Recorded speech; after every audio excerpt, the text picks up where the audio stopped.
Dans un repas, il y a souvent des entrées, mais j'aime bien aussi des entrées bien copieuses. D'accord. On dit que ça ouvre l'appétit, mais c'est vrai que ça nous ouvre le désir d'entendre ce que Dieu veut dire à l'Église. Amen. Nos pensées. Et ce matin, je me suis dit, mais oui, nous sommes arrivés quelques minutes en retard, mais mes pensées étaient qu'à Vienne, je prends l'autoroute. Mais ce jour-là, mes pensées étaient que non, j'allais tout droit. Peut-être, je pensais prendre peut-être la Sœur Méda, mais elle avait dit effectivement qu'elle viendrait elle-même avec sa voiture, puisque cet après-midi, nous allons rendre visite à notre frère Nino et à notre sœur Michel. Nous allons les saluer quelques instants pour pouvoir ainsi passer tout simplement quelques moments et aussi exhorter et aussi simplement voilà, consoler aussi cette difficulté que notre frère traverse de ne pas pouvoir ainsi venir lui-même ainsi aux réunions. Comme nous savons qu'il y a des personnes qui souhaitent venir et ne peuvent pas, et d'autres qui peuvent ne viennent pas. C'est comme ça, hein, ça fait partie des éléments de la vie qui font que, bon, nous sommes heureux que nous soyons là, présents nous, que nous ayons eu l'occasion d'entendre déjà cette parole de ce que nous avons eu à lire dans Jude. Alors nous allons reprendre ceci. Donc ma pensée était simplement peut-être que nous devions prendre la sœur, mais non, non, non, non. On avait dit qu'elle viendrait par elle-même, mais je crois que j'aurais fait mieux de la prendre parce que je ne la vois pas. Ah, elle n'est pas là? Bon, alors j'aurais dû la prendre alors. Que le Seigneur la bénisse et nos pensées cessent là. Il suffit d'un instant, frères et sœurs. Votre pensée vagabonde et soudainement, vous vous étonnez qu'il nous arrive certaines situations. Hein, sur la route, faites pas attention au panneau, vous allez voir. À un moment donné, quelque chose va vous réveiller. Parce que quelque chose va vous rappeler qu'à un moment donné, vous avez franchi les limites. Mais je pensais à autre chose. Oui, mais d'accord. Mais ça, frères et sœurs, c'est une grâce que nous devons demander au Seigneur. Que le Seigneur garde nos pensées. Amen. Qu'il nous accorde la grâce de rester concentrés sur lui. De nous apporter ainsi, de ne pas nous laisser égarer dans toutes sortes de... Vous savez, des fois, ça arrive. Hein, vous pensez à des situations compliquées et vous commencez à dire, oui, mais voilà, mais ceci, et puis on raisonne. Et tout ça, ça nous nuit. Ça nous détruit. Donc, que nos pensées soient conservées pures. Amen. Dans la foi au Fils du Dieu Tout-Puissant. Le frère a lu dans Jude, et j'avais mentionné ici, évidemment, une écriture, quand il nous a dit, mais vous, bien-aimés, verset 20, édifiez-vous vous-même sur votre très sainte foi, priez par le Saint-Esprit. Amen. Amen. Comme nous le savons, il y a la foi, mais il y a aussi la sainte foi. C'est vrai. Il y a l'évangile, mais il y a le plein évangile. Amen. Il y a l'Esprit de Dieu, mais il y a le Saint-Esprit. Il y a l'Église, tel qu'on l'a dit, mais il y a aussi l'épouse. Donc il y a toujours une petite différence que le Seigneur nous montre pour nous montrer qu'à l'intérieur de ce que Dieu est, il y a toujours quelque chose de pur, de saint, de véritable, qui est ainsi pour nous tous très important. Alors quand il dit sur votre très sainte foi, nous pensons à 1 Jean chapitre 4. La victoire qui triomphe du monde, c'est votre foi. Amen. Voilà pourquoi il est dit ici, vous exhortez à combattre, verset 3, pour la foi qui a été transmise au sein une fois pour toutes. Amen.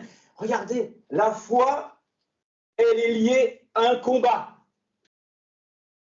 Oui. Vous ne pouvez pas, frères et sœurs. C'est vrai. Si nous n'avons pas de combat, nous l'avons entendu dans la prière, il n'y a pas de combat, c'est qu'il y a alors en nous une vie plate, qui n'a pas ainsi à ressentir les effets bienfaisants des battements du cœur de notre Seigneur Jésus-Christ dans le nôtre. Amen. Sa propre vie nous fait passer aussi par des épreuves et des difficultés, et notre foi triomphe de toute adversité. Est-ce que nous croyons que c'est parce que nous avons ainsi du répondant?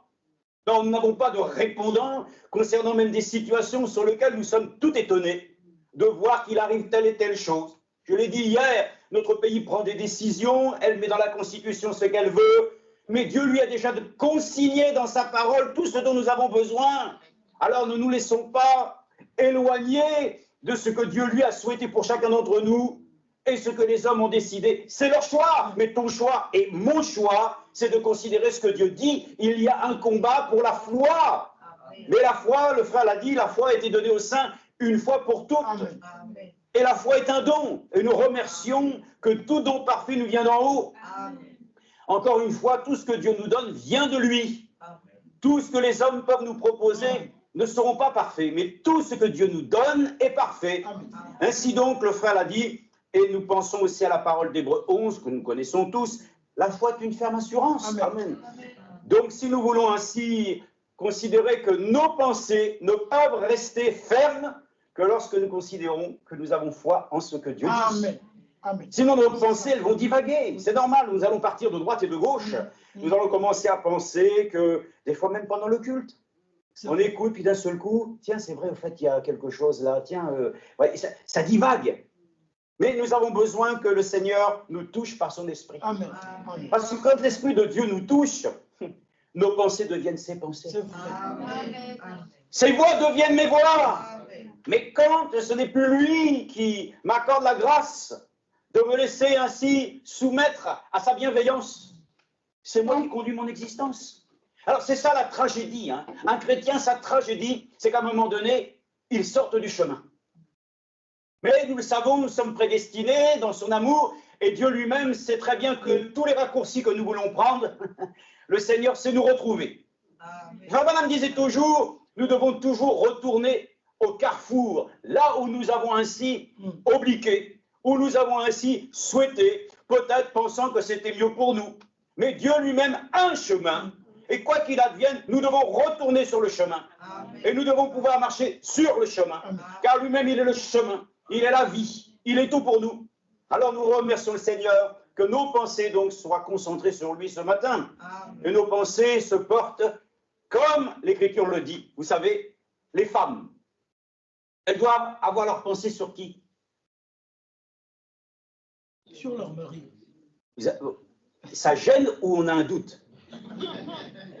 C'est écrit dans la parole de Dieu, et la femme portera ses regards, ses pensées vers son mari. Mes frères et sœurs, spirituellement, c'est la même chose. Nous portons nos regards vers Jésus, Amen.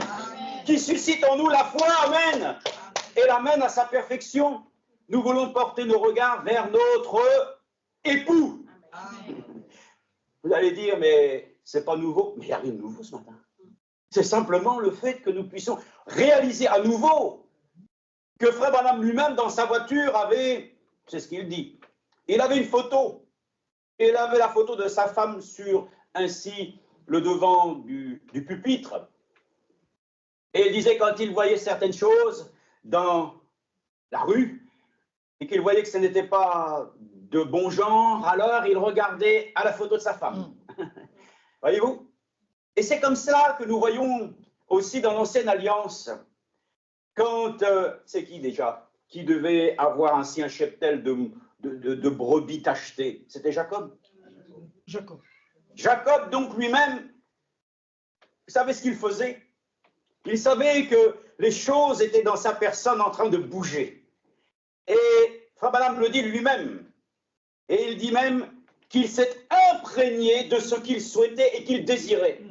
Alors il a pris un morceau de bois. Il a commencé à enlever en différents éléments du bois pour qu'il y ait plein de taches sur le bois. Et il disait déjà lui-même, se représentait déjà une chose sur laquelle il savait, sur laquelle il pouvait compter. Vous allez dire, mais c'est de la superstition. Ah non, non, non.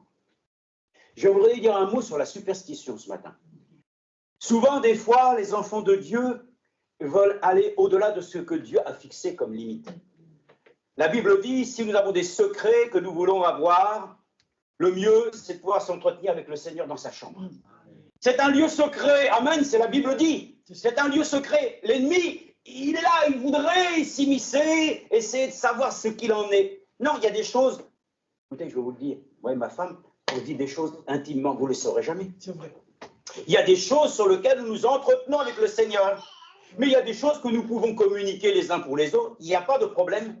N'ayons pas de superstition parce que croyons que si on le dit, le diable va le savoir, il va combattre la chose. Non, non, non, non, non, non, non, non, non, non, frères et sœurs. Nous nous réjouissons que tout soit placé ainsi sous le sang protecteur. Amen. Amen.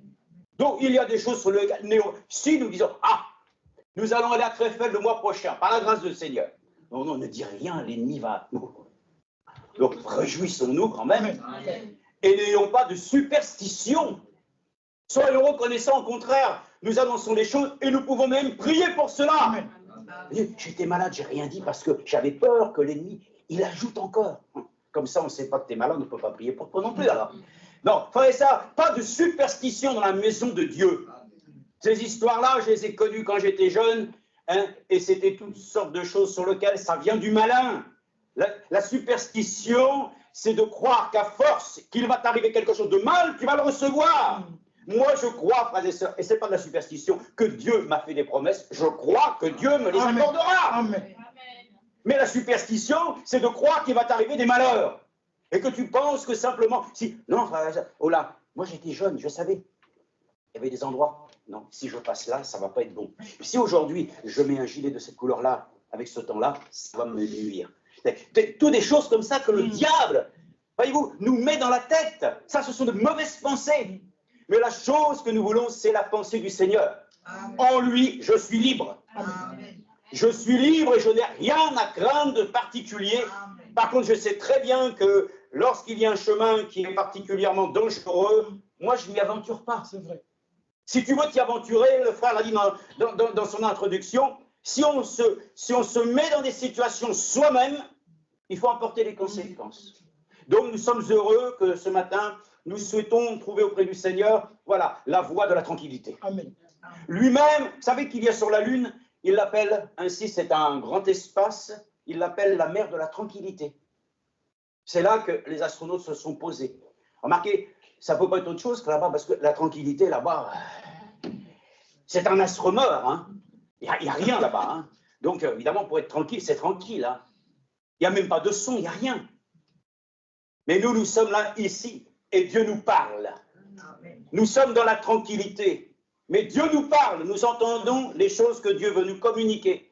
Et nous nous réjouissons. Donc, simplement, alors que hier nous parlions de certaines choses, je voulais simplement lire aussi dans le livre des Actes. Nous n'avons pas eu le temps, mais je voudrais le lire ce matin, dans le livre des Actes, chapitre 2, verset 24. Et parler un peu ce matin, simplement, de qu'est-ce que l'on entend par une vie consacrée. Je ne sais pas ce que vous entendez par cela. Vous, peut-être, vous direz consacré, consacré, consacré. Ça veut dire que, bon, en gros, on a été, en quelque sorte, livré à une cause.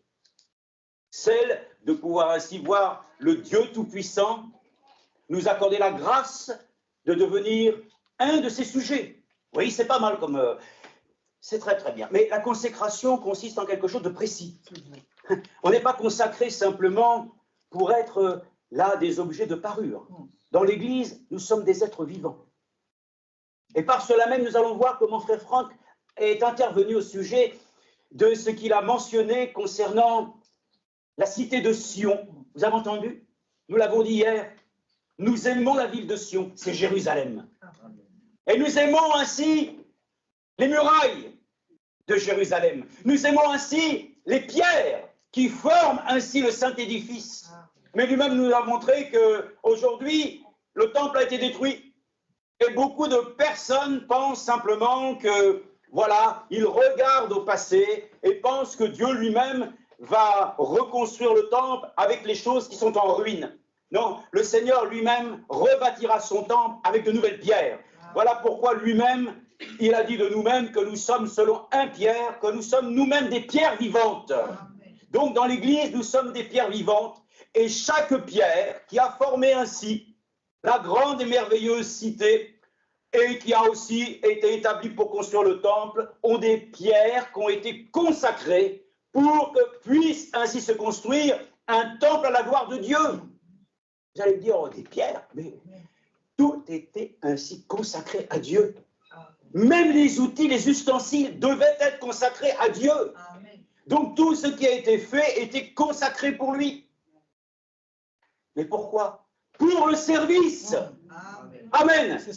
Un chrétien est consacré pour le service de Dieu. Mais tout le monde ne va pas faire les mêmes choses. Bon, laissons les choses déjà dans le livre des Actes, ici dans le chapitre 2, versets 24 à 28. C'était la pensée que nous avions de dire qu'un chrétien doit être rassuré aujourd'hui, que le Seigneur est présent avec les siens. Amen. Lui-même en a fait la promesse, je serai avec vous tous les jours. Mieux encore, nous le savons, et c'est ça que nous avons comme privilège dans la nouvelle alliance, c'est d'avoir été baptisés du Saint-Esprit. Beaucoup ne comprennent pas l'ancienne alliance. l'ancienne alliance, ils avaient l'Esprit de Dieu avec eux. Mais comme nous le savons au départ, Dieu était au-dessus des hommes. Ensuite, Dieu est venu parmi les hommes. C'est vrai, mais maintenant, Dieu est venu dans l'homme. Y habiter, faire son habitation. Dans la nouvelle alliance, c'est ça, le Seigneur nous a ouvert la voie. Comment? Mais lui-même, il a déchiré le voile. C'était sa chair. Mais lui-même s'est dépouillé pour nous. Le voile s'est déchiré. Et nous avons accès au Saint-Lieu. Amen. Pensez que ce mur ici, là, tel qu'il est fait en béton, personne ne peut le traverser. Même si nous pouvons le croire, tout est possible à celui qui croit. Mais nous ne sommes pas là pour tenter Dieu. Si Dieu dit, traverse ce mur, mais nous traverserons. D'ailleurs, lui-même l'a dit, vous traverserez la mer Rouge. Alors, Dieu a séparé la mer, Dieu est capable d'ouvrir un mur. Mais ce matin, que d'abord il ouvre notre cœur. Et nous le croyons. Vraiment fermement, le Seigneur veut nous accorder la grâce de croire dans sa grâce merveilleuse, que celui qui croit en lui, des fleuves d'eau vive peuvent couler. Dans l'ancienne alliance, il y a eu aussi de l'eau qui a coulé, parce que du rocher est sortie ainsi une eau qui a jailli. Amen. Et ce rocher, il était Christ. Mais tous les hommes de Dieu ont bénéficié de l'onction. Et c'est pour ça que dans l'ancienne alliance, vous allez voir que tout ce qui a été consacré était toujours consacré avec l'huile d'onction. Mais aujourd'hui, il y a quelque chose de plus grand que l'huile d'onction. C'est pour ça que si quelqu'un est malade, que nous voulons faire l'onction d'huile, ce n'est pas l'huile que nous allons mettre qui va le guérir. C'est le fait de croire dans celui qui déjà a accompli une œuvre par laquelle nous en sortons vainqueurs aujourd'hui. Mais c'est simplement des choses par lesquelles nos pensées sont imprégnées. Et je le crois que lorsque nous nous sommes laissés imprégner de son esprit, alors les choses deviennent différentes. Nous sommes heureux, quand nous lisons ici, ce que David, lui-même donc, c'est son fils lui-même qui a pu en rendre témoignage. Et d'autres aussi ont rendu témoignage, que David, il était constamment dans la présence de Dieu. Mais quel privilège! Et vous direz, si ça pouvait être comme cela pour moi. Mais nous voulons et nous le désirons. Amen. Mais c'est une réalité. Amen. Nous pouvons être dans sa présence constamment. Amen. Car David lui-même nous disait, regardez, sans avoir reçu en ce temps-là la promesse du baptême de l'Esprit que l'Église recevra, il dit ici simplement, car David, verset 25, a dit de lui, parce qu'il parle de Jésus, hein, Dieu l'a ressuscité en le délivrant des liens de la mort, parce qu'il n'était pas possible qu'il soit retenu par elle. Car David a dit de lui, je voyais constamment le Seigneur devant moi. Amen. Amen. Regardez combien le diable est un imitateur. Rappelez-vous comment Jean-Paul II avait pu dire ainsi dans son oraison. Maintenant, je peux le dire. Je sens constamment la présence de Marie. Pardon? Oui, je sens constamment la présence de Marie à mes côtés. Voyez-vous, la supercherie. Mais nous pouvons le dire, nous sentons constamment la présence de notre Seigneur Jésus-Christ. Marie, ma sœur, quand on te verra, on te saluera avec tous les honneurs. Mais là, c'est Jésus que nous devons ressentir dans notre vie. Est-ce que tu le ressens? Il semble que tu aies perdu un peu l'assurance, hein, parce que tu cherches encore à le toucher par le moyen ainsi des sens naturels. Non, recevons-le par la foi. Amen. Et lui-même le montrera. Il est avec nous. Et il est en capacité de pouvoir le prouver. Et nous avons dit hier dans Hébreux que déjà Abraham lui-même qui a cru Dieu. Parce que Dieu lui avait fait ainsi, non seulement une promesse, mais il dit maintenant que pour nous, non seulement il fait des promesses, mais c'est avec un serment qu'il atteste, que lui-même s'engage. Amen. Il a juré que par son propre nom, il accomplirait chaque chose qu'il a promise. Et il dit ainsi, par ces deux preuves, par laquelle non seulement Dieu fait des promesses et qui nous a montré qu'il les a toujours accomplies, nous recevons ce matin une puissante exhortation, une puissante consolation, amen, par laquelle Dieu lui-même fera ces choses avec nous. Alors il dit, moi je voyais constamment le Seigneur devant moi, le Seigneur, parce qu'il est à ma droite, afin que je ne sois pas ébranlé. Amen. Oh, voilà pourquoi mon cœur se réjouit et ma langue est dans l'allégresse. C'est ainsi que parfois nous sommes tellement lents, frères et sœurs. Nous sommes ainsi plus lents que les premiers diesels qu'il fallait chauffer très longtemps avant qu'ils puissent donner leur pleine puissance. Mais Dieu nous a accordé une puissance, le Saint-Esprit. Et c'est celle qui délie nos langues. C'est celle qui nous accorde la grâce, frères et sœurs, de pouvoir le louer. Donc, remercions le Seigneur que nous ne négligions pas ce matin le fait que ce n'est pas parce que je ne sens rien qu'il n'est pas avec moi. Amen. Sinon, tu es charnel. Tu commences à dire, oui, mais il n'y a rien qui me manque. Mais est-ce que Dieu a dit que c'est par un sens naturel qu'il allait prouver qu'il était Dieu? Non, il a dit, c'est simplement si tu crois en lui, que la dimension céleste viendrait visiter ce pauvre corps de chair qui lui-même n'est même pas prévu pour recevoir une telle gloire. Quand tu reçois le Saint-Esprit, les hommes de Dieu, même dans le temple, ils étaient complètement... Mais Dieu lui-même, dans sa grâce, nous permet de l'expérimenter pour que nous puissions connaître l'amour de Dieu, que cela a une valeur réelle en nous, et de dire maintenant, je te connais Seigneur, je sais que tu es constamment avec moi. Tu es à ma droite, ça veut dire sa justice, amen, ne me condamne plus. J'ai l'assurance, je ne suis plus un pécheur. Je commets des erreurs et des failles et toutes sortes de choses. Et l'ennemi trouvera même des mots pour pouvoir ainsi te condamner. Il va trouver, mais il est très astucieux. Il connaît la grammaire. Il va même utiliser des mots que tu ne connaissais pas. Puis un jour, il va dire, tiens, ah bon? Mais Dieu dit, pardonnez. C'est ça. Parce que si tu es sincère, tu ne resteras jamais dans l'état où tu es. C'est vrai. Si tu sens que ça ne va pas, tu viens toujours ainsi au pied de ton Père, Amen. au nom de Jésus-Christ. Et tu le sais que lui-même prendra plaisir à relever ta foi. Il ne veut pas la mort du pécheur. Il veut qu'il vive, à combien plus forte raison. Celui qu'il a déjà sauvé, qu'est-ce qu'il veut pour lui? Qu'il devienne fort. Et qu'ainsi chacun puisse le croire. Voilà pourquoi mon cœur se réjouit. Et même ma chair reposera avec espérance. Amen. Amen. Car tu n'abandonneras pas mon âme dans le séjour des morts, et tu ne laisseras pas ton sein voir la corruption. Tout ceci est bien entendu concernant le Seigneur Jésus-Christ. Il est ressuscité le 3e jour. Son corps n'a pas vu la corruption. Mais comme nous le savons, Lazare, lui, sentait. Parce qu'il avait dépassé les 3 jours. Et après 3 jours, le corps commence à se désintégrer. Il commence à être ainsi. C'est incroyable. Alors que la mort, ainsi, a fait ses effets dans le corps, il y a une autre vie qui prend le relais. Les vers commencent, eux, à se régaler. Vous vous rendez compte? Même dans la mort de quelque chose, il y a une vie. C'est ça. Allez, dans la mort du Seigneur Jésus-Christ, C'est ça. il y a une vie qui transparaît. Alléluia. Nous sommes reconnaissants. C'est pour cela que nous le disons, c'est par sa résurrection, nous attestons qu'il est le Fils de Dieu. Amen. Et moi, j'atteste par cela même que je suis un fils de Dieu. Amen. Parce que je suis identifié dans sa mort et dans sa résurrection. Pour terminer, il dit, tu m'as fait connaître les chemins de la vie et tu me rempliras de bonheur par ta présence. Amen. Amen. Mais nous sommes tristes et malheureux parce que nous négligeons le fait qu'il est avec nous. Amen. Il n'y a rien de plus triste que de voir quelqu'un qui est là, puis à un moment donné, il marche, puis à un moment donné, oui, mais puis l'autre, il lui dit, dis donc, je suis avec toi, en fait. Ah oui, excuse-moi. C'est ça. Quand même, je suis avec toi. Ah oui, oui, oui. Parce que nos pensées sont parties ailleurs. Sur le chemin d'Emmaüs, ils étaient heureux. Voilà, mais ils pensaient entre eux. Et quand le Seigneur est arrivé, à quelle communion, amen. C'est la parole, frères et sœurs, qui nous met en communion. Parce que 2 hommes peuvent marcher ensemble. Vous direz, mais ils sont en communion parce qu'ils parlent des choses qui concernent le sujet de leur profession.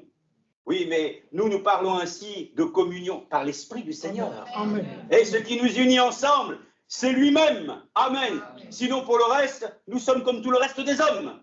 Mais lorsque nous parlons de lui et que nous invoquons son nom, alors, béni soit le lien qui nous unit en Jésus-Christ. Bon, donc voilà, c'était juste pour nous montrer combien la présence de Dieu, c'est une grande consolation. Mais c'est aussi le moyen d'être rassuré, comme l'enfant qui est là et qui se trouve à seul coup peut-être perdu, comme un jour à Krefeld. Moi, parent, écoutez, à force d'aller à Krefeld, quand même, on connaît bien les choses. Mais ce jour-là, dans le grand magasin à côté, à un moment donné, Timothée a disparu. Et ça commence à inquiéter. Parce que je connais quand même ce grand magasin, mais je connais aussi dans le monde où nous vivons. Et force de constater, il n'y a absolument plus de Timothée. Il y a beau regarder partout, je fais tout le magasin, il n'y a pas de Timothée. Alors on pourrait dire, mais l'enfant est perdu. Oh non, il n'était pas perdu. Je peux vous dire qu'il n'était pas perdu. Mais à cet instant-là, à un moment donné, j'ai pris mes forces, mon courage, et j'ai été à l'accueil, moi qui ne parle pas un mot d'allemand, mais je lui ai dit, il faut le micro. Et il dit, pourquoi? Alors, en anglais encore précaire, je lui ai dit, j'ai perdu mon fils. Bon, ok, et prenez le micro. Bon, Timothée, je ne sais pas où tu es, mais s'il te plaît, reviens rapidement à l'accueil. La dame me regarde et dit, ya, pas de problème. Bon, évidemment, ça fait curieux, les Allemands ne comprennent pas. Mais à un moment donné, il est arrivé. Alléluia. Mais tu étais où? Mais au jouet. Ouais, ça, nous nous inquiétons, n'est-ce pas, de nos enfants. Mais qu'est-ce que vous croyez que le Seigneur fait avec nous? Il nous appelle. Reviens à ton Père. Amen. Revenons à lui de tout notre cœur. Je t'en prie. L'enfant prodigue. Le Père était tellement dans la joie de le voir arriver. Mon fils était perdu, mais il est revenu à la vie. Amen. Quelle grâce que de pouvoir vivre aussi cette histoire, nous, aujourd'hui. Parce que les promesses sont pour toi, pour tes enfants, pour tous ceux que Dieu en appelle en aussi grand nombre. Et il a inclus nos familles. Alléluia. Il n'y a pas de limite. Oh, moi j'ai un grand frère, une sœur, mais j'en ai deux autres là-bas, ils sont... Non, tous. Amen. Tous. Amen. Amen. Ainsi donc, quel soulagement. Te voilà. Ah, enfin. Oh. J'ai remercié la dame. Merci, mais je vous en prie. Comme on dit, tout c'est bien fini. Amen. Avec Jésus, ça se finit toujours bien. Amen. Ça, Pascal, ça se finit toujours bien. Amen. Ça commence bien d'ailleurs. Et ça finit toujours bien. C'est entre les deux qu'il y a pas mal de choses, de conflits. Mais Dieu nous a donné, dans sa grâce, c'est le seul moyen de venir à la perfection. De nous briser, de nous couper, de nous tailler. Ah, ça fait mal, hein. Mais en tout cas, c'est comme un rosier. Il faut absolument que vous puissiez couper les choses. Parce qu'à la saison, si vous voulez qu'il reprenne vie, il faut savoir aussi pour les fruits émondés. Et le Seigneur le dit lui-même. Nous sommes ainsi les sarments. Il est le cep et il doit nous émonder. Ne soyons pas étonnés que nos vies deviennent de plus en plus serrées en quelque sorte. Hein. Il semble que... Pourquoi? Nous lui appartenons. Amen. Il est réellement le berger du troupeau. Et il ne veut plus que nous puissions passer en dehors de ses mains. Amen. Et ses mains ne les écrasent pas. Ses mains me serrent. Amen. Dans un amour. Alléluia. Je ne suffoque pas. Au contraire, plus il me serre, mieux je respire. Mais plus le monde me serre, plus je suis en train d'étouffer. Gloire soit rendue au Seigneur. Il nous aime d'un amour éternel. Sa présence est incomparable. Je peux vous dire, Dieu est en train d'agir. Je le sais. Il te parle. On n'ose pas encore dire tout ce que Dieu est en train de faire aujourd'hui. Mais nous savons que les uns et les autres, Dieu est en train de nous travailler en profondeur. Parce que son temps est venu de présenter une église sans tache ni ride. Amen. Le jugement doit commencer dans sa maison. Et vous avez vu que ça commence dans notre propre demeure. Le Seigneur commence à ne plus laisser quoi que ce soit de points d'interrogation. Et des points qui ne sont pas ainsi corrects, Dieu est en train d'y mettre le doigt dessus. Ça nous dérange. Oui, mes frères et sœurs, si tu es un enfant de Dieu, tu le sais, hein, que c'est le seul moyen par lequel Dieu nous sortira de l'ornière. La seule chose, c'est de croire dans son œuvre d'expiation des péchés par le sang et de le croire que c'est l'œuvre du Saint-Esprit dans nos vies. Il n'y a rien d'autre que je vois à travers les âges, dans la Bible, que Dieu n'ait fait différemment. C'est comme ça que les choses sont amenées. Et comme nous le voyons, même Paul lui-même en arrivait à un point sur lequel il disait que sa vie ne représentait rien. Mais pourtant, frères et sœurs, mourir lui était un gain. Amen. Mais comprendre que ce n'était plus ainsi simplement lui-même qui comptait, mais c'était l'œuvre que Dieu était en train de faire pour son Église. Oh, quel abandon, frères et sœurs. Lui-même s'étant retrouvé seul, abandonné de tous. Mais comment c'est possible qu'aujourd'hui, nous ayons ainsi une Bible avec un homme que Dieu a choisi comme pécheur, qui massacrait les chrétiens et qui en plus s'est retrouvé tout seul? Normalement, nous devrions dire, ça n'a aucune valeur. Et pourtant, c'est là que Dieu se trouve. Amen. C'est là que Dieu se trouve avec un homme sur lequel il a pu travailler en profondeur et par laquelle cet homme, à un moment donné, a dit, c'est une chose désintéressée pour moi, que ce monde puisse être ce qu'il est, mais la chose qui m'importe, c'est que je te présente une église, amen, dont je suis jaloux, que personne ne puisse la ravir. Gloire à Dieu. C'était Christ à travers Paul. Comme nous le savons, c'était Christ à travers David. Mais maintenant, ce n'est plus simplement de considérer Christ à travers les autres, Christ dans ma vie, Christ à travers moi. C'est ça que nous avons besoin. Bon, je crois que sa présence est une chose sur laquelle nous sommes d'accord.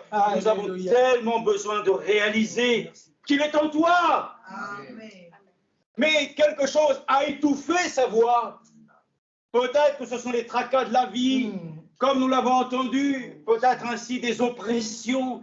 Oui, je peux le dire, je vous dirai même encore peut-être ce que j'ai eu à rêver dernièrement d'une chose sur laquelle, bien évidemment, vous vous dites, mais comment ça se fait? Il semble qu'il y a de plus en plus de choses qui nous arrivent, mais Dieu ne nous laisse pas, ainsi nous abandonne pas. Non. Il a dit, il ferait accompagner de miracles et de prodiges. Il y aura des songes, des visions du Seigneur, amen. Amen. Il faut tout éprouver, frères et sœurs, aujourd'hui. Que toute expérience que nous avons soit ramenée à la parole de Dieu. Amen. Amen. Alors je peux vous dire, c'était aussi encore dans cette nuit où souvent ça m'arrive d'un seul coup d'être réveillé par un événement. Bah, simplement, vous savez, quand vous êtes réveillé et que vous voyez une situation sur laquelle cela, des fois, bon, c'est comme quelque chose qui vous met en une situation d'incompréhension parfois. Mais en fin de compte, c'est très clair. Alors je ne vous dis pas ce que c'était, mais pour vous dire simplement que lorsque Dieu nous parle, lorsque Dieu va nous dire quelque chose ce matin, il faut en tirer quelque chose de concret. Des choses qui sont, comme le frère l'a dit, des pensées. Oui, mais j'ai vu ça, j'ai vu... Si ce n'est pas concret, si ça n'amène pas quelque chose qui nous rapproche de Jésus-Christ, de sa parole, pour avoir une meilleure attitude, pour avoir une vision conforme à lui, frères et sœurs, ça doit être dans le panier. C'est vrai. Donc attention, je crois que le Seigneur lui-même nous accorde la grâce de nous parler aujourd'hui. Faisons attention, c'est sa présence. Dieu nous parle, frères et sœurs, et il nous parle par sa parole premièrement. Donc, qu'est-ce que nous pouvons dire de la consécration d'un enfant de Dieu? D'abord, les choses doivent commencer déjà depuis la Genèse, n'est-ce pas? Jusqu'à l'Apocalypse, la parole de Dieu, c'est comme un pont. Mais au milieu de ce pont, il y a quelque chose que Dieu a fait de particulier. C'est qu'il a instauré donc cette nouvelle alliance. Et c'est par cette alliance qu'aujourd'hui nous vivons. Nous ne sommes plus dans l'ancienne alliance.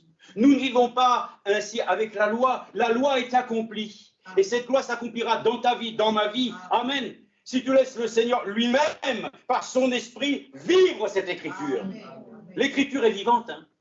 La parole de Dieu n'est pas une lettre, simplement sur laquelle ainsi nous pouvons ainsi porter nos regards, nos yeux. C'est une parole qui est vivante. Et elle agit, frères et sœurs, elle agit, ça c'est sûr. Lisons dans Luc. Voyons comment les choses, déjà, ont été lorsque le Seigneur Jésus est venu. Est-ce que vous croyez que le Seigneur Jésus-Christ, lui-même, qui a été identifié comme le Messie, qui a été identifié comme le Fils de Dieu, celui qui a manifesté ainsi la puissance de ce qui était annoncé dans le livre d'Ésaïe, venant annoncer un grand jubilé, venant ainsi accomplir une œuvre de... Oui, tout ça, nous savons. Est-ce qu'il a été consacré pour autant? Oui, il devait être consacré d'abord à Dieu. Dieu devait d'abord reconnaître que la chose lui-même qu'il a suscitée dans cette humanité, Dieu lui-même reconnaissait cette chose comme étant une chose certifiée. Amen. Amen. Tu dois être un chrétien, une chrétienne certifiée de Dieu. Amen. Éphésiens le dit, il a placé un sceau sur ta vie. Amen. Amen. Gloire à Dieu. Je lisais un petit... Non, j'écoutais hier soir le témoignage d'une femme de 99 ans qui était ainsi donc une femme juive qui a connu les camps de concentration. Et c'est une émission voilà, qui est particulière parce que ce sont des personnes handicapées mentales qui posent des questions, généralement à des personnalités. Et en fin de compte, vous apercevez que ces personnes qui sont considérées comme déficientes posent des questions très intelligentes. Et elle dit, Madame, quel était le numéro que vous aviez? Elle donne le numéro 6600 et quelques tout ça. Et il dit, vous l'avez gardé? Oui, j'ai pensé que j'aurais pu l'enlever, mais je l'ai gardé en témoignage.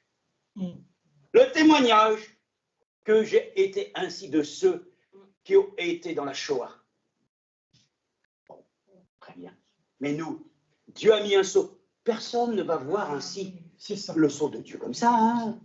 Non, non, non, non, non. Tu n'as pas besoin de te faire un gravage, une croix chrétienne dans la peau. Je suis chrétien. Le monde doit voir ce que tu es, frères et sœurs. Simplement parce que ta vie a été consacrée à lui. Amen. Et consacrée, ça veut dire une chose qui a été dédiée pour la cause de notre Dieu. Amen. Tant de gens sont consacrés pour des choses qui, malheureusement, ne sont que des choses qui vont passer. Mais nous voulons être consacrés pour des choses éternelles. Amen. Alors cette femme a pu dire après, à une autre question, est-ce que vous avez pu pardonner? Ah, c'est là toute la différence. Le sceau de Dieu, le véritable sceau de Dieu, a mis dans ton cœur l'amour de pardonner, Amen. Puisque lui t'a pardonné. Amen. Mais cette femme, elle-même étant ainsi encore une juive, qui certainement vit avec ce qu'elle a reçu d'enseignement concernant ainsi son peuple, n'ayant pas la grâce de Dieu, a dit, je ne pourrai jamais pardonner. C'est la différence, frères et sœurs. Entre justement ce que aujourd'hui Israël attend, Amen. Ils devront recevoir ce message sur lequel eux aussi, le reste, pourront pardonner, Amen. Amen. Et ils constateront qu'alors eux-mêmes qui ont crucifié le Seigneur, en fait, bien sûr, nous savons ce sont les Romains, mais c'est eux qui l'ont livré aux Romains. Mais il dit, celui que vous avez percé, l'Écriture le dit, celui que vous avez percé, Amen, vous le reconnaîtrez, Amen, et vous pleurerez amèrement. Donc, simplement pour nous dire que nous sommes heureux que ce que nous portons dans notre cœur n'est pas d'une chose visible pour les humains, mais Dieu lui-même le voit, et moi, je dois pouvoir voir aussi mon sceau. Je dois voir qu'en moi, il est caché, mais il se révèle chaque jour. C'est un sceau divin que Dieu nous a donné. Et nous avons ainsi reçu, par la grâce du Seigneur, les arts de son esprit, qui nous accorde la grâce de voir que nous ne sommes plus ce que nous étions. Amen. C'est ça qu'il faut que nous comprenions. Avant, nous n'aurions jamais pu pardonner. Jamais nous n'aurions pu ainsi accepter que notre vie puisse être conduite différemment. Et même s'il y a encore des réticences, nous voyons bien qu'il y a une chose qui est plus grande en nous. Amen. Amen. Et ça, c'est pour nous quelque chose. Ça nous rassure, frères et sœurs, de le savoir que nous ne pouvons pas disposer de notre vie, de notre temps, parce que nous avons consacré notre âme à Dieu. Amen. Nous avons dédié notre vie à celui qui est le grand donateur. Amen. De toute vie. C'est pour ça qu'il est écrit ici que notre Seigneur Jésus-Christ lui-même, alors c'est écrit dans Luc, nous le lisons, pardon, dans Luc, chapitre 2. Qu'est-ce qui s'est passé ce jour-là? Alors qu'il y avait un homme qui s'appelait Siméon et qui attendait tranquillement. Mais ça devait commencer, frères et sœurs, à trouver le temps long, non? Un vieillard, obligé de supporter les moqueries, peut-être de ses plus jeunes. Ouais, Siméon, assieds-toi. Il est vieux, ouais, c'est pas grave. Et il dit qu'il va voir lui aussi. T'as vu le... C'est comme Flafranc. Vous avez vu l'homme de Dieu. Il est en pleine, je veux dire, en pleine forme. Pour pouvoir ainsi recevoir la promesse de Dieu. Gloire à Dieu. Tu le crois? Il peut recevoir pleinement la promesse de Dieu, comme nous aussi, gloire à Dieu. Ce n'est pas une question d'âge, au contraire, il est dans l'âge où justement, où comme nous l'avons dit, il semble que les choses soient portées ainsi, que ça semble être trop tard. Mais non, c'est le bon moment, amen. Amen. Dieu a choisi aussi Moïse quand il était âgé, amen. Donc, ce n'est pas un sujet d'inquiétude pour nous. Au contraire, nous nous réjouissons de cela. C'est pour ça que Siméon lui-même, à un moment donné, la chose est arrivée. Et comme elle est arrivée, regardez ce qui s'est passé. Alors, Luc 2, 23, on le lit tel que c'est écrit. Verset 21, quand le 8e jour fut accompli, il fut circoncis et fut appelé Jésus, du nom indiqué par l'ange avant sa conception. Amen. Il n'y avait pas à se poser la question de savoir quel nom va lui donner. Ça avait déjà été identifié. Amen. Jésus voulant dire Yeshua Sauveur. Amen. Gloire à Dieu. Donc toutes ces choses sont là. Bien sûr qu'il a été circoncis. Je ne vais pas reprendre, mais j'ai beaucoup de textes sur lesquels on va le lire simplement, encore une fois. Pourquoi il a été circoncis? Parce qu'il a été présenté selon la loi d'Israël. Et il devait venir lui-même accomplir la loi. C'est pour cela même qu'il a fait toutes choses parfaites. Il est le modèle. Ainsi donc, même quand il s'est présenté à Jean-Baptiste, il a fallu que lui-même soit baptisé. Il est l'exemple. Il est la perfection de Dieu. Et nous savons qu'ainsi, en lui-même, toute l'obéissance de Dieu a été manifestée. En ce temps-là, Jésus étant un enfant, Dieu lui-même a pris soin d'accomplir sa parole. Jésus était un enfant, mais comme il était Dieu dans l'enfant, Dieu lui-même n'avait pas de problème non plus pour pouvoir accomplir toutes les ordonnances. Amen. C'est glorieux, hein? Ils vont dire, mais comment vous expliquez ça? Mais Jésus, c'était Dieu dans la chair. Amen. Mais Dieu reste toujours ainsi, celui qui a le contrôle de toutes les situations. Amen. Voilà pourquoi Jésus pouvait prier son Père. Alors ça, vous voyez bien qu'ils étaient deux quand même. Il dit, il prie son Père, donc qu'est-ce que vous cherchez? Mais le Père et le Fils sont un. Oui, mais d'accord, mais c'est dans la pensée, dans l'esprit. Non, c'était Dieu manifesté dans la chair. Gloire à Dieu. Nous sommes heureux pour cela. Le Dieu qui est en nous. Amen. Toi, tu es toujours ce que tu es, mais c'est toujours Dieu en toi, mais Dieu reste Dieu. Amen. Et nous sommes un avec lui, et nous croyons que sa parole elle-même nous unit à lui. Et il est dit ici, quand les jours de leur purification furent accomplis, selon la loi de Moïse, on l'emmena à Jérusalem pour le présenter au Seigneur. Suivant ce qui est écrit dans la loi du Seigneur, tout mâle premier-né sera consacré au Seigneur. Amen. Gloire à Dieu. Est-ce que vous voyez déjà le dessein de Dieu là-dedans? Parce qu'il est parlé d'une chose qui est clé. Regardez ce qui est dit. Tout mâle premier-né sera consacré au Seigneur. Amen. Notre consécration vient du fait que déjà, nous puissions le reconnaître nous-mêmes, nous devons aussi être l'Église des premiers-nés. C'est-à-dire de ceux... C'est ça, frère. On ne peut pas faire autrement. Dieu nous a consacré une chose dont lui, déjà, il est à l'origine. La chose que Dieu a reconnue valable et par laquelle toute chose a été dédiée pour lui. Et un chrétien, lorsqu'il est en Christ, il est dédié à une cause sur laquelle Dieu déjà l'a déterminée pour l'éternité. Ah, voilà pourquoi il est parlé de l'Église des premiers-nés.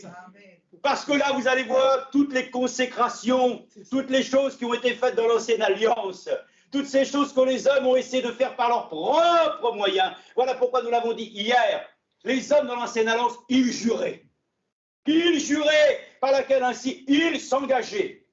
Voilà, ils faisaient des promesses à Dieu, ils ne pouvaient pas les tenir. Maintenant, Jésus a dit, moi je vous le dis, nous l'avons lu, je crois, dans Luc chapitre 15, par laquelle, je vous le dis, ne jurez ni par le ciel, ni par la terre. Amen. Pourquoi? Parce que lui-même, le Dieu Tout-Puissant, il a déjà juré que lui-même, il accomplirait la chose que toi étais incapable de pouvoir faire. Voilà pourquoi nous l'avons dit dans Hébreux, tel que nous l'avons lu dans le chapitre 6. Ainsi donc, il a plu à Dieu de confirmer, de donner une preuve supplémentaire, que par la promesse et par que le fait que lui il a juré, et comme nous le savons, les hommes jurent toujours par quelque chose qui est plus grand. Mes frères et sœurs, Dieu lui-même est le Dieu de toutes choses. Et quand son nom est prononcé, qu'on s'éloigne de l'iniquité, que personne ne jure ni par le ciel ni par la terre, le nom de Jésus-Christ suffit dans nos prières. En prononçant son nom, frères et sœurs, nous n'avons pas besoin de nous-mêmes de jurer de quoi que ce soit, ni sur la tête de personne. Nous avons simplement à croire dans celui qui a été le sujet de notre expiation, qu'il est maintenant devenu lui-même le premier-né, amen, de toute nouvelle création. Voilà, frère Franck nous le dit. Les gens pensent que cela remonte ainsi dans les temps anciens. Non, il dit le nouvel homme. Celui que nous sommes, nous le devons à celui qui est devenu dans la chair. C'est là que Jésus-Christ devient celui qui nous accorde la grâce de devenir nous-mêmes Alléluia, des premiers-nés, lui-même étant le principe de la nouvelle création. De l'ancienne création, Dieu a fait Adam à son image. Mais maintenant, nous devenons semblables à lui. Pourtant, ainsi, oh, frère Léon, il ressemble toujours à frère Léon, hein. Sauf que lui, il sait très bien qu'avant, Léon, c'était Léon, mais maintenant, c'est plus Léon, c'est Léon qui appartient ainsi au royaume des cieux. Donc, son nom, oui, il a toujours la consonance de Léon, mais quand il le prononce lui-même, il sait que le nom de Jésus, Amen, est plus important que tout autre nom. Donc, il identifie son nom dans celui qui un jour lui accordera d'ailleurs un nouveau nom. Mais aujourd'hui, notre nom, ce n'est plus celui que nous portons, c'est le nom de notre Seigneur Jésus-Christ que nous avons chanté. C'est ce nom par lequel ainsi nous sommes fiers de rendre un témoignage aujourd'hui. Je l'ai dit hier, le souci que nous avons lorsque nous avons besoin d'être rassurés. Nous sommes rassurés plutôt, c'est vrai généralement, avec ceux qui nous entourent. On a besoin d'un soutien, c'est normal. Les enfants ont besoin des parents et nous avons besoin... Oui, mais je l'ai dit hier, si tu as besoin de te rassurer. Moi, je l'ai dit des fois, quand on n'est pas bien, on a besoin de se consoler, ben on se paye un bon resto. Oui, mais c'est bien ça fait du bien de temps en temps. Mais c'est très éphémère. Ça ne satisfait que peu la chair, n'est-ce pas? Mais l'esprit, il a besoin de plus que ça. Un jour, il y avait un couple de gens qui travaillaient, je ne sais plus comment ils ont exprimé ça, mais ils disent « Oh, tu sais, la vie est devenue tellement compliquée.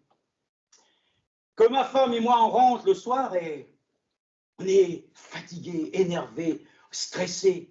Alors on prend médicaments, on prend des choses comme ça pour essayer de... Mais un soir, ma femme et on s'est regardés tous les deux. On s'est dit, mais il y en a marre de tout ça. Ça n'apporte aucune solution. Alors on a viré tout ça de la table. Et on s'est acheté une entrecôte. On s'est fait des frites. Alléluia. On a ouvert une bouteille de vin. On n'a jamais aussi bien dormi.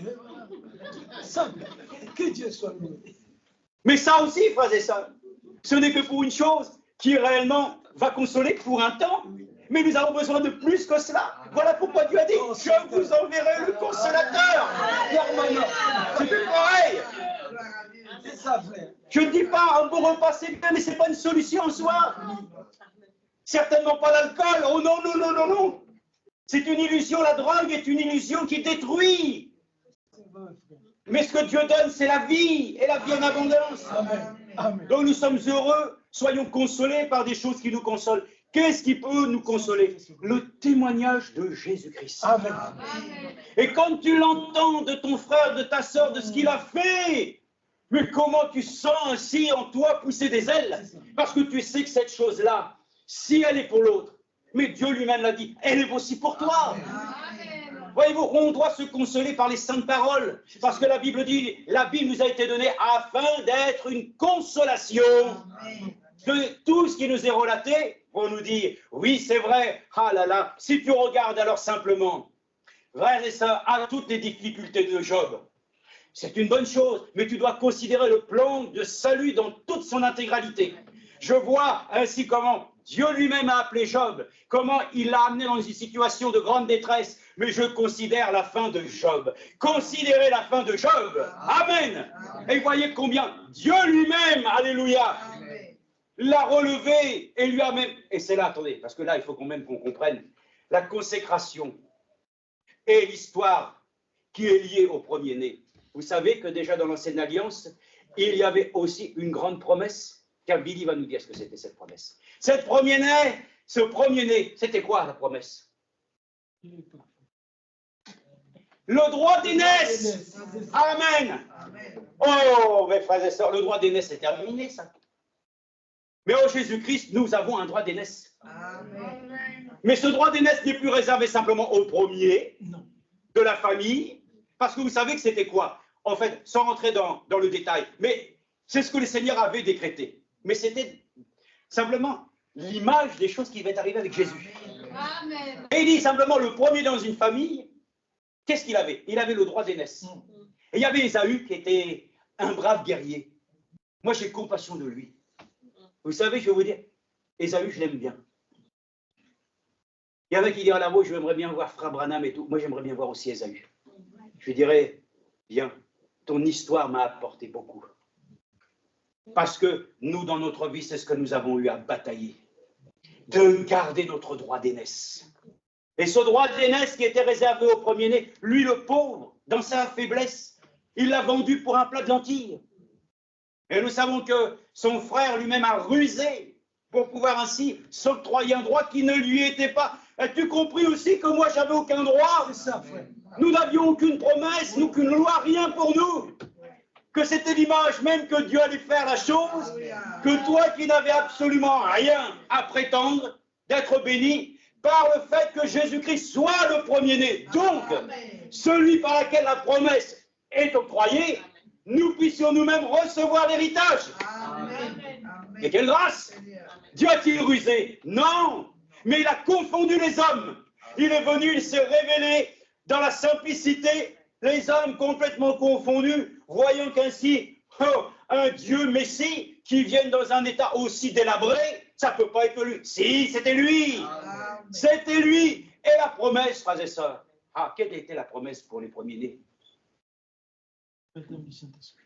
Alors pour nous, oui, frères et sœurs, parce que lui, il est déjà dans la nouvelle alliance. Mais dans l'ancienne alliance, c'était qu'il y avait double portion. Une double portion qui était réservée. Relisez, vous verrez comment ainsi les choses étaient, que nous puissions le croire, frères et sœurs. Nous aussi, nous avons une promesse pour notre temps. Amen. Et nous l'avons vu, frères et sœurs, c'est l'image même que Dieu lui-même a suscité. Élie le prophète. Il y a eu Élie le Tishbite.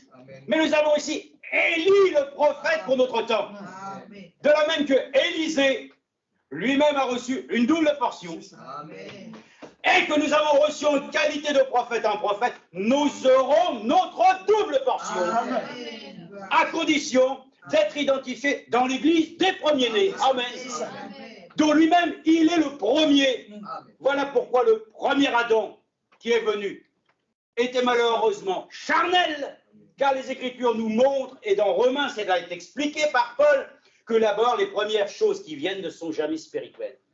Regardez la chose qui vient dans ce monde. Nous naissons dans ce monde. Vous croyez que c'est spirituel? Non, c'est charnel. Nous venons déjà dans ce monde, dans la souffrance, avec de l'eau et du sang, des douleurs, des cris. Nous annonçons déjà notre mort programmée. Mais par la grâce de Dieu, ce qui vient ensuite, Amen. alléluia. Frère, madame, l'imagez ceci, notre premier mariage, ça a foiré. Mais le second, on va dire, mais alors s'il y a un deuxième mariage, il y a eu, oui, ben oui, frère et sœurs, nous étions une prostituée. Dans ce monde corrompu complètement, mais Dieu nous a rendus purs. Une vierge pure. C'est Paul l'a dit, je vous présente comme une vierge pure. Attendez. Amen. Gloire à Dieu. Et toi, tu te vois sale. Tu te vois encore tout ainsi. Frère et sœurs, regardons-nous comme Dieu nous voit, Amen. à travers le sang. Amen. Si le sang est une puissance qui nous libère, elle nous purifie de tous nos péchés. Amen. Et c'est une réalité. Dieu lui-même, ainsi donc, est rentré dans ce monde. Ainsi, il a dit, je n'ai voulu ni corps ni sacrifice, mais Amen. je suis venu dans ce monde. Amen. De telle manière qu'il a été consacré le 8e jour, la circoncision, il est venu, on l'a appelé du nom de Jésus Sauveur. Amen. Ça, c'est une consécration. C'est une chose que Dieu lui-même, regardez, le nom avait déjà été mentionné. L'agneau de Dieu avait déjà été prévu. Les choses avaient été annoncées dans Ésaïe. Amen. Mais au moment marqué, la chose s'est réalisée. Amen.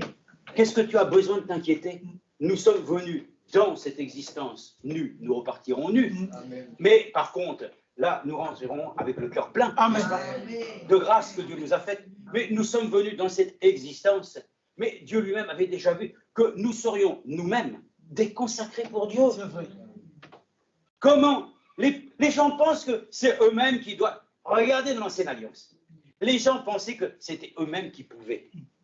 Mais la consécration que nous avons ce matin consiste simplement à accepter que lui, il a été avant nous. Amen. C'est à cause de lui Amen. qui est consacré que nous sommes consacrés d'office. C'est ça. Amen. T'as plus besoin de Alléluia. te poser de questions. Alléluia. Amen. Alléluia. Et là, nous rentrons de plein pied dans le fait que Dieu lui-même nous a élus avant la fondation du monde et que dans ce plan, il nous a tous, frères et sœurs, prédestinés dans son amour, Amen. voilà, à des œuvres sur lesquelles ainsi nous avons tous part. Amen. C'est ainsi qu'alors nous pouvons le dire, Dieu lui-même s'est révélé du haut du ciel et comme nous l'avons, la véritable bénédiction de Dieu, c'est qu'en tant qu'héritier, co-héritier avec Christ, nous avons reçu la vie éternelle. Amen.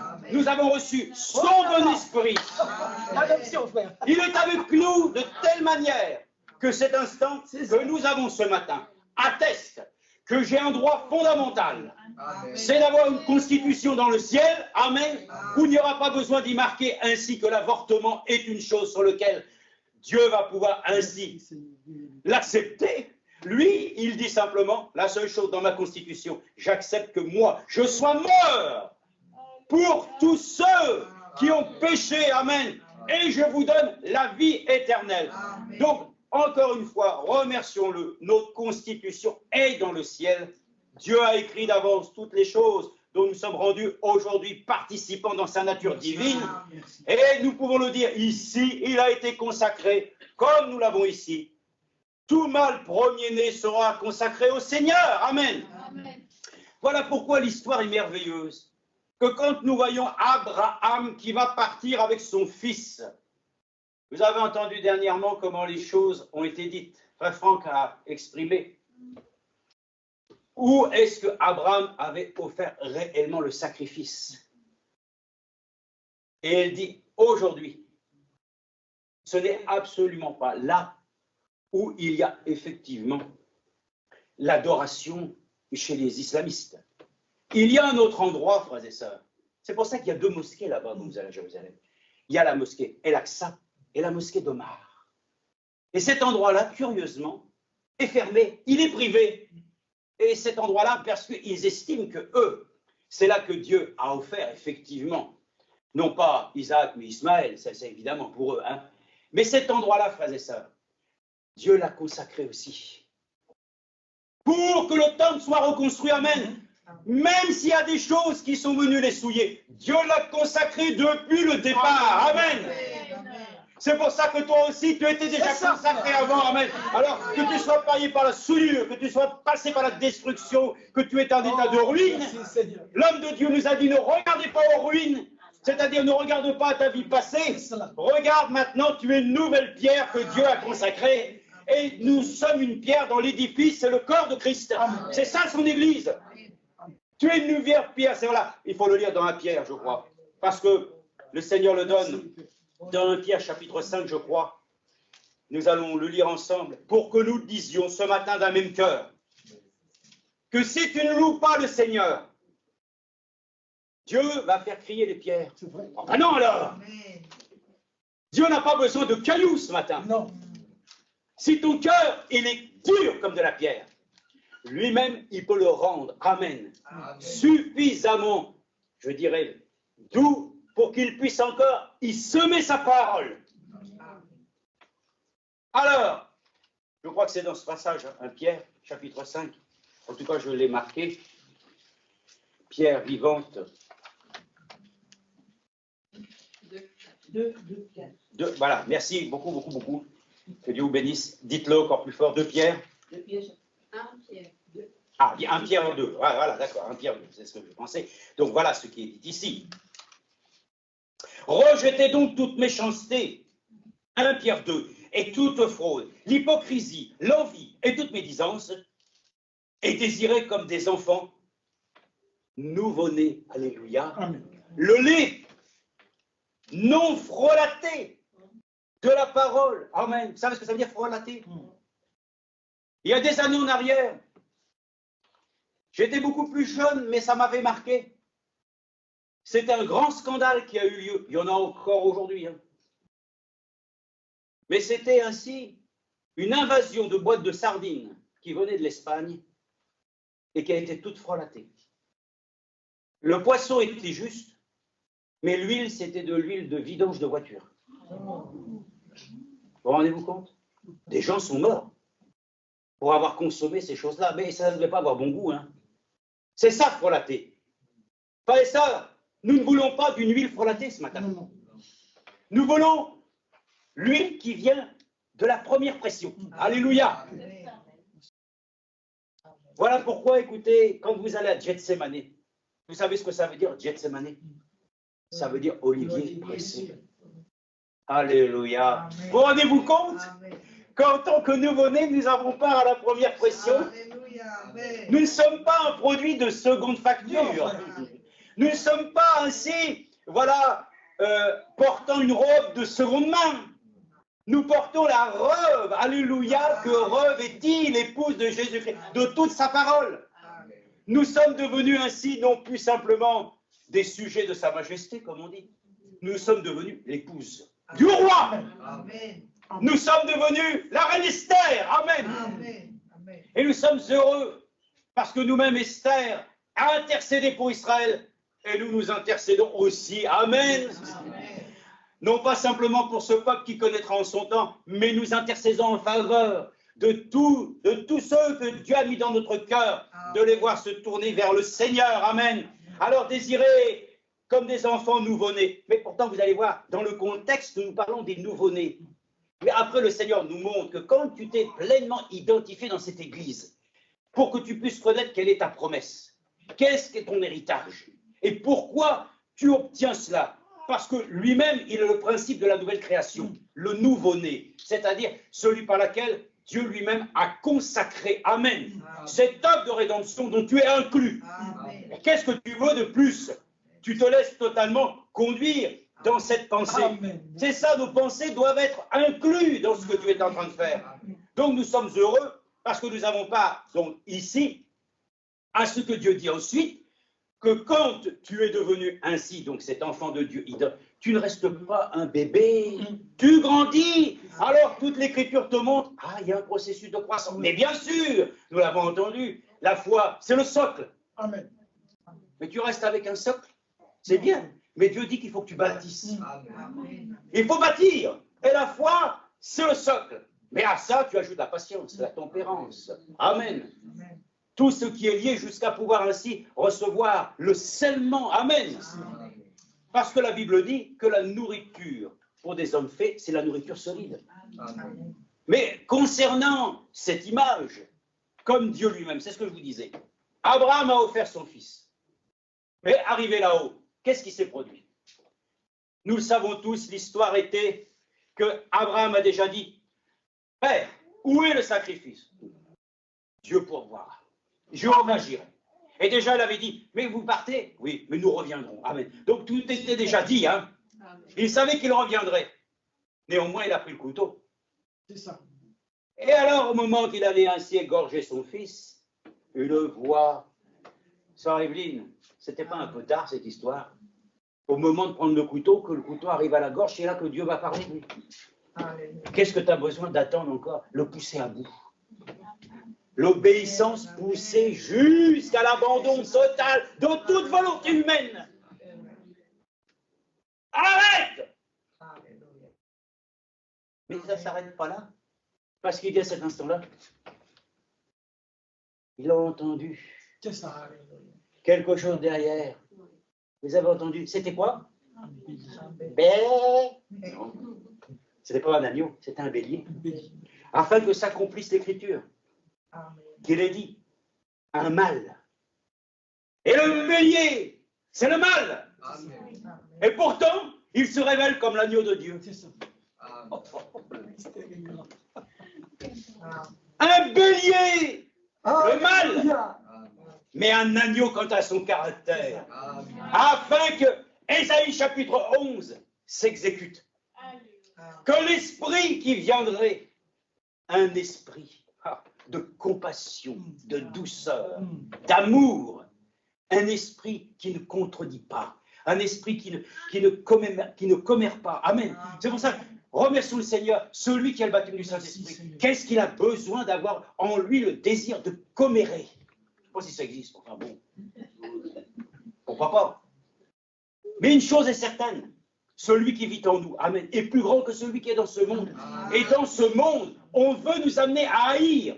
Comme je l'ai dit, la seule solution pour aujourd'hui progresser dans les entreprises, hein, le frère Médéos, s'il regarde les choses, il faut qu'il lève le pied très haut pour écraser son prochain. C'est comme ça qu'il va prendre du galon. Mais avec Dieu, c'est pas comme ça. Tu apprends à supporter même. Qu'on t'humilie, qu'on te mette dans des situations sur lesquelles, ainsi, même, il semble même qu'on te donne tout tort. Mais Dieu lui-même nous accorde toujours la grâce de nous accorder au temps opportun, amen, une réponse favorable. Et oui, moi aussi je l'ai connu dans mon travail. Il est dit, quand j'avais été à Paris tout au début, les choses n'étaient pas simples du tout. Mais j'ai compris par la grâce de Dieu et j'ai imploré le Seigneur. Je me souviens, je pourrais vous dire quand, le soir, à un moment donné, mais je savais que j'étais dans sa présence. Mais quand vous savez que Dieu a un plan, oh, vous vous inquiétez plus. Amen. Mais vous supportez quand même les choses. On m'avait imposé même des choses sur lesquelles il a fallu que je supporte de travailler pendant quasiment un mois d'affilée, tous les jours en me levant à 4 heures du matin, ce qui n'était pas une chose envisageable dans une entreprise. Parce que bon, mais moi, j'ai même pas contesté. Mais la chose est arrivée qu'à un moment donné, je m'en suis sorti par la petite porte. Amen. Mais alors, la petite porte et le chemin étroit.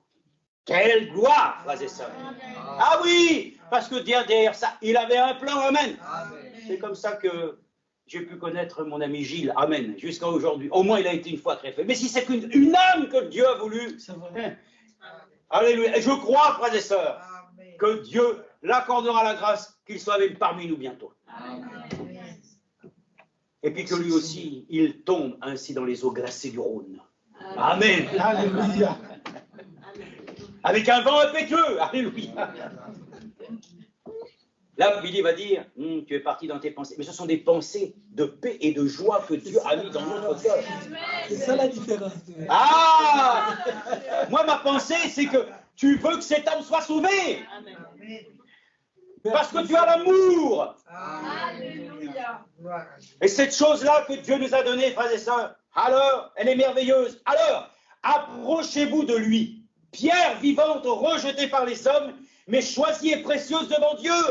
Et vous-même, comme des pierres vivantes, édifiez-vous pour former une maison spirituelle, un saint sacerdoce en vue d'offrir des victimes spirituelles agréables à Dieu par Jésus-Christ. Amen. Car il y a dans l'Écriture, voici je pose en Sion une pierre angulaire. Amen. C'est la pierre que beaucoup ont rejetée, mais ils se sont fracassés. Alors que nous, sur cette pierre-là, nous avons trouvé notre salut. Car c'est la pierre par laquelle Dieu lui-même a tout construit son Église. Et la pierre, c'est sur cette révélation. Je suis le Fils de Dieu. Je bâtirai mon Église. Amen. Mais je suis l'Église du Dieu vivant. Toi-même, tu es le temple du Saint-Esprit.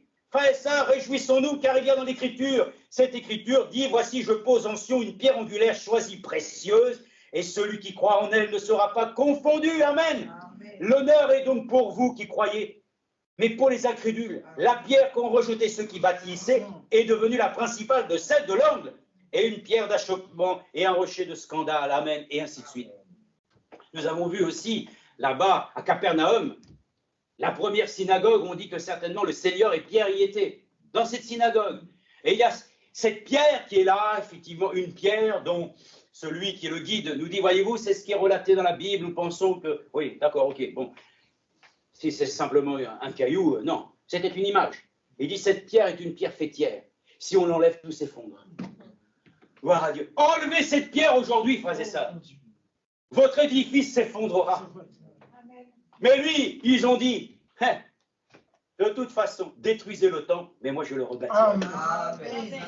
Ils ont voulu, mais rien ne peut être détruit. Amen. Aucune parole de Dieu ne peut être ainsi, frères et sœurs, ôtée de la Bible. Amen. Dieu prend soin lui-même, aucun de ses os n'a été brisé. Amen. Vous savez tous que, voilà, pour beaucoup, Frère Branham était Dieu, parce que le jour lui-même où il est décédé, ce jour-là, à l'étage, il y avait 10 personnes, et les 10 personnes étaient guéries.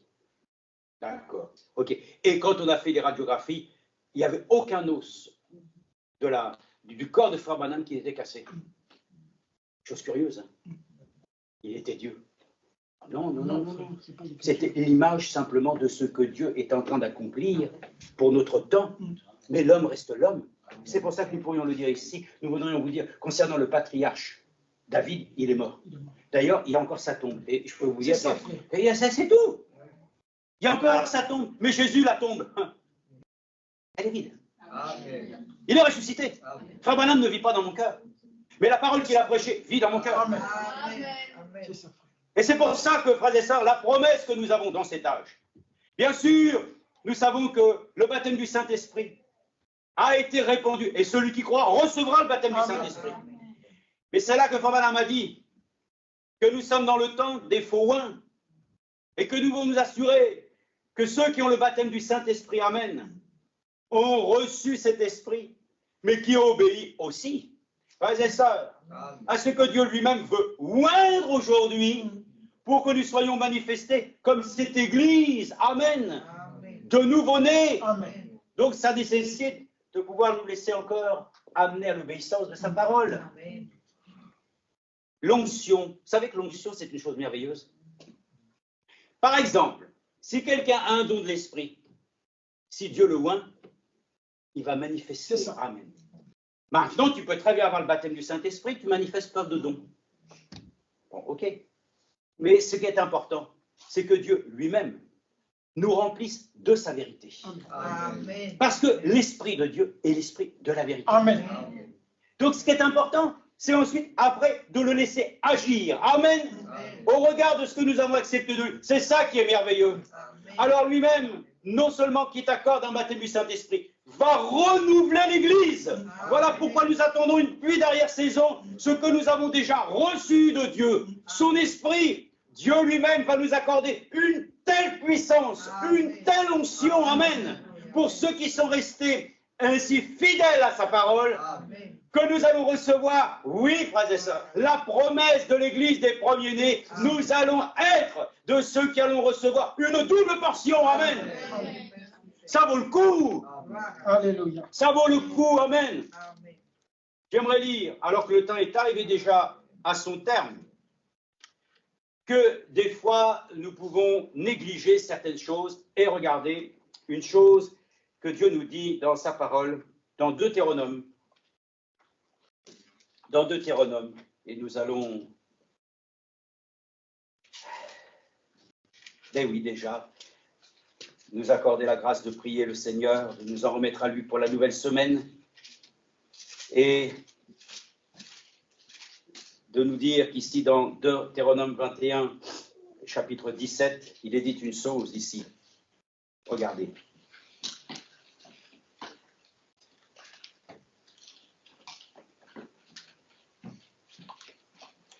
Mais il reconnaîtra pour premier-né le fils de celle qu'il aime moins et lui donnera surtout son avoir une double part, car ce fils est les prémices de sa vigueur, le droit d'aînesse qui lui appartient. Amen. Voilà, c'était juste pour vous situer simplement ce que nous avons en tant qu'enfants de Dieu, qui sont issus de cette Église des premiers-nés, les prémices de sa vigueur, le droit d'aînesse lui appartient. Amen. Donc, nous avons un droit qui nous appartient. Allez, sœurs, défendons ce droit. Amen. Qui peut ainsi nous l'octroyer? Il n'y a que Dieu. Mais qui peut nous retirer? Personne. C'est ça. Même pas pour un plat de lentilles. C'est ça. Amen. Parce que rien ne peut nous séparer de l'amour que nous avons en Jésus-Christ. Mais nous devons veiller, frères et sœurs, à ce que nous devons faire toutes choses de telle manière que nous ne soyons pas négligents. Des fois, nous négligeons, frères et sœurs, le fait que nous sommes ainsi, ce que Dieu a fait de nous. Nous négligeons ce droit. Nous négligeons les bénédictions que Dieu nous a ainsi promises. Nous vivons au-dessous de nos moyens. Par contre, je vous dis, dans ce monde-là, nous vivons au-dessus de nos moyens. Nous anticipons même des achats, nous faisons des crédits. Oui. Oh, c'est comme ça. Le monde d'aujourd'hui, c'est de te faire ainsi miroiter des choses. Pendant ce temps-là, tant que tu les payes, tu es sous sa domination. Mais un chrétien, spirituellement, au lieu d'être au-dessus, lui, il est au-dessous. Il minimise. Comme Israël. Oh, Dieu nous a promis un pays où coule le lait et le miel. Ben non, nous, on est des sauterelles. Pourtant, les sauterelles, ça saute. Hein. Mais on est des sauterelles. Là-bas, ce sont des gens, mais on ne va jamais y arriver. Mais Dieu a dit. Amen. Allez-y. Amen. Je serai avec vous. Amen. Amen. Vous vous emparerez de ce pays que je vous donne. Amen. Et le Seigneur nous donne ce matin C'est vrai. toute sa parole dans son intégralité, Amen. sans en retenir rien du tout. Et nous surestimons, sous-estimons sa parole. Que Dieu nous accorde la grâce ce matin de nous apporter ainsi des réelles réponses. Alors, la question était, sommes-nous consacrés à Dieu? Nous le sommes d'office, frères et sœurs, amen. Nous sommes dédiés à lui, donc faisons attention que notre consécration, eh bien, la seule chose que nous devons veiller, c'est notre témoignage. Merci, Seigneur. Que notre témoignage, frères et sœurs, soit le témoignage de Jésus-Christ. Dieu a souhaité que chacun d'entre nous, consacrés pour lui, nous rendions témoignage de son œuvre, de son nom. Soyons pas des négligents, pensant qu'à nous-mêmes, pensons toujours à la situation du monde présent, qui nous prend tellement ainsi de temps, comme le frère l'a dit, de penser, tout ça. Ça nous préoccupe tellement. Oui, mes frères et sœurs, notre consécration n'est pas d'être consacré au monde, mais d'être consacré à Dieu. Et Jésus-Christ nous a consacrés à cette chose glorieuse. Il nous a introduits directement dans cette nouvelle alliance. Lui-même, il est les prémices de tout. Avec lui, les récompenses, les bénédictions, l'héritage, tout est en lui. Et c'est avec lui, frères et sœurs, que nous devons réellement être conscients que nous vivons tous les jours. Nous ne vivons pas simplement sur cette terre en étant conscients que ce que nous supportons, voilà, en fin de compte, est plus important que ce que Dieu lui-même veut nous donner. On s'habitue, frères et sœurs, on s'habitue. On s'habitue tellement à des choses par lesquelles ainsi l'ennemi dira, comme ça, ils ne penseront plus. Ils ne penseront plus à la parole, ils ne penseront plus ainsi à ses promesses. Ils vont rester simplement à se réunir de temps en temps, ils vont chanter, ça va suffire. Non, frères et sœurs, il y a plus que cela. Amen. Nous sommes ainsi les héritiers du ciel. Nous sommes de ce que Dieu nous appelle ainsi à être de cette Église des premiers-nés dont nous sommes si heureux d'appartenir. Remercions-le, glorifions-le et soyons conscients, nous sommes consacrés, nous sommes loin de son esprit. Nous sommes à lui. Donc nos vies qui lui appartiennent se veulent d'être maintenant conscients que notre consécration, c'est simplement que lui nous conduise à pouvoir ainsi rendre un bon témoignage de ce que lui-même a commencé en nous et qu'il prendra plaisir à achever. Donc notre consécration n'est pas simplement de dire voilà, je suis consacré pour des choses que nous nous sommes établis comme des règles. Nous sommes consacrés, frères et sœurs, corps, âme et esprit à lui. Nous attendons simplement que notre vie puisse paraître avec lui et que déjà ici-bas, nous puissions dans sa grâce avoir le privilège de l'expérimenter encore dans ce domaine. Tout ce que nous entendons en ce moment, c'est de nous apporter ainsi, de nous abandonner encore à lui et de nous accorder la grâce encore de le laisser réellement nous façonner, nous tailler, nous corriger. Tout ça, nous savons, mais acceptons-le. Acceptons-le de tout cœur. C'est notre voie de salut, que nous ne puissions jamais paraître avec nos œuvres, mais avec les siennes. Dans le nom de Jésus-Christ, nous trouvons ainsi le pardon de nos péchés. Nous trouvons, Seigneur, ainsi une plénitude divine. Car nous le savons, toi-même, notre Dieu, tu as consacré ce Jésus qui est venu dans ce monde, ainsi d'une manière où seul, Seigneur, les mages ont pu venir ainsi lui apporter tous les honneurs, lui apportant ainsi des présents. Toi qui es né, Seigneur, dans une étable.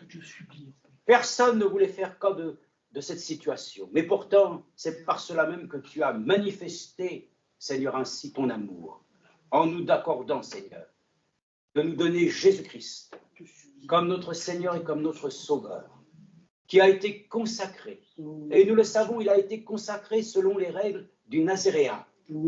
C'est pour cela qu'il ne pouvait pas couper ses cheveux, qu'il ne pouvait pas certainement avoir une attitude, Seigneur, comme les autres. Il était consacré. Et pour ça, nous sommes reconnaissants que nous aussi, Seigneur, nous pouvons être consacrés à toi. Mais pas simplement, Seigneur, avec des lois de l'ancienne alliance. Non, sinon les hommes devraient avoir des cheveux longs. Seigneur, non, nous savons, dans cette nouvelle alliance, nous sommes reconnaissants à Dieu que nous puissions, Seigneur, ce matin réaliser que nous sommes loin de ton esprit.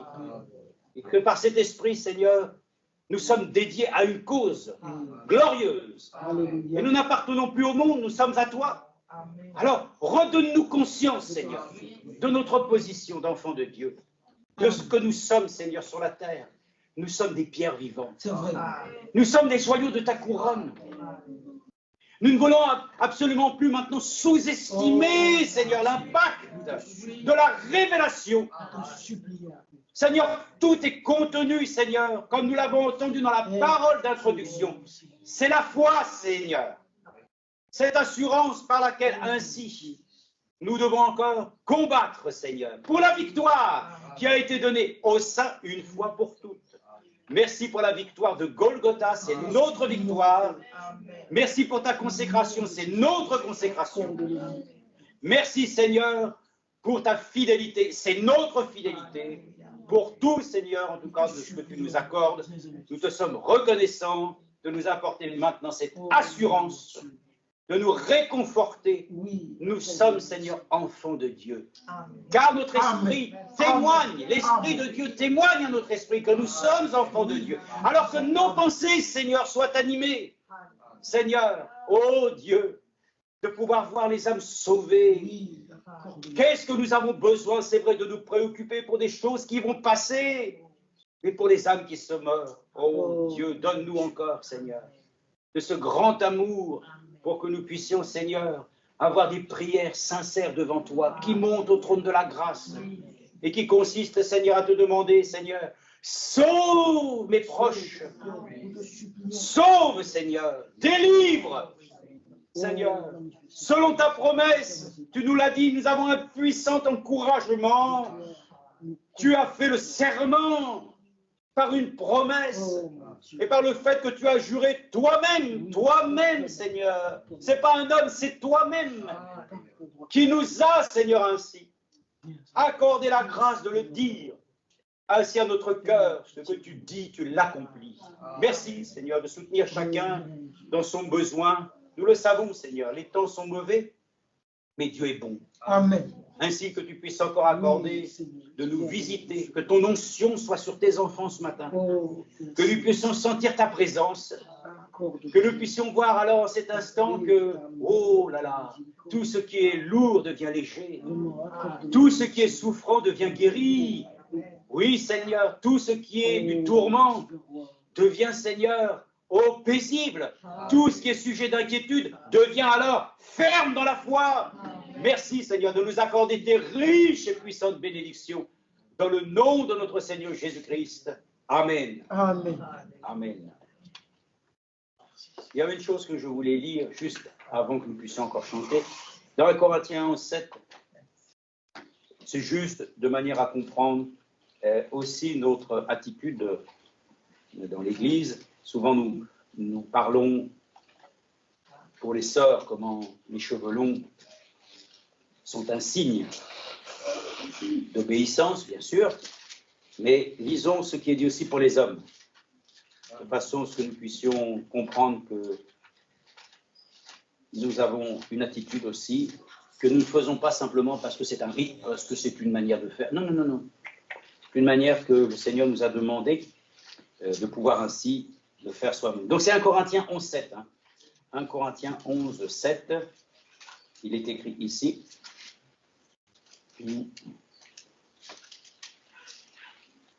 1 Corinthiens, voilà.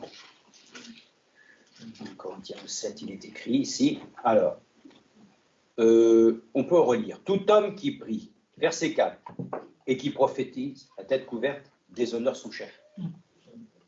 Toute femme, au contraire, qui prie ou qui prophétise, la tête non voilée, déshonore son chef. Tout de suite, nous allons directement au verset 16 pour ce niveau-là.